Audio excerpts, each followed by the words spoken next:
Quite in-depth story here because my situation has been going on since 2016. In 2016, my then partner, baby mother, was suffering with some psychosis episodes. We didn't know what was going on with her. High heart rate, sweating furiously, rushed to hospital, panic attacks, seeing things the one day. It was scary, it was deep, okay? In the end, she ended up having me arrested because she was convinced I forged fight tickets on an MMA show I was fighting on, so I could kidnap the kids and move to France to live with her.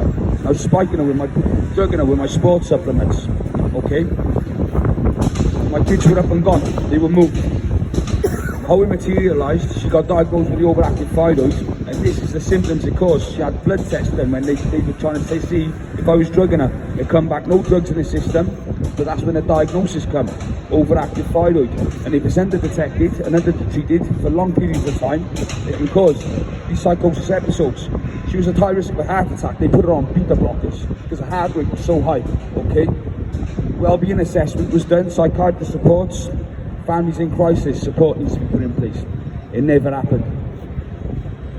We just thought, Cara's not well, we try and support her, get her through it. It's a mental health issue, it is what it is. Didn't think nothing of it. It went on for so long, I realised the negative impact it was having on my children because there was no support there. Cara was failing to engage with the doctors and take a medication. I decided to go to court to try and ask for help and support to be put in place off authorities because the support networks were failing. We needed help and support. My children needed it. She needed it, in fact, as well. It ended up going to court because I was fighting for access rights. I was told when the Section 37 report was done, there's no evidence to back up what I was saying. Bear in mind, in 2016, there was a wellbeing assessment done. I was told if I carried on, I was being classed as an addictive father and I was causing emotional harm to my children. By fighting for my rights to be a father to my children, getting my access rights, and I was trying to get help and support as well. This went on for another couple of years, back and forth to court, stopped access, back and forth to Neil McEvoy's office, out asking for support, referrals, lots of them made. It ended up going on until last year, July. My children were removed from Cara's care. The two oldest decided they weren't going to come to me. They gave me the two youngest children. I had them in my care. They were witness to a lot of psychosis episodes, okay? So imagine the impact I was having on my children. They needed support.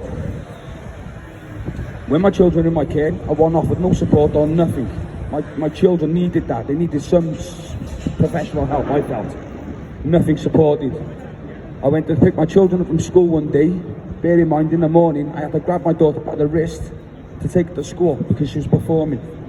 Social services removed my children from me for that reason. I dictaphone recorded my parenting assessments when I was going to court, proving social services lies. If I didn't dictaphone record my parenting assessment sessions, they were going to force to adopt my 5-year-old son Kyle. I would have never seen him again. They offered me courses to do, I agreed to do them. Work towards homestays, X, Y and Z. These are all things I was told that was going to happen. Do you think they've happened? No. They took my children based on lies. All the reports, parenting assessments, it's all lies.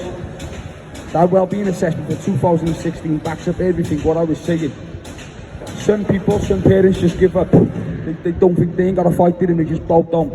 I will never ever do that. Never ever do that. My children are coming home around the table and I ain't going to stop until I get that. Okay, thank you, Barry. Is there anyone else who'd like to say?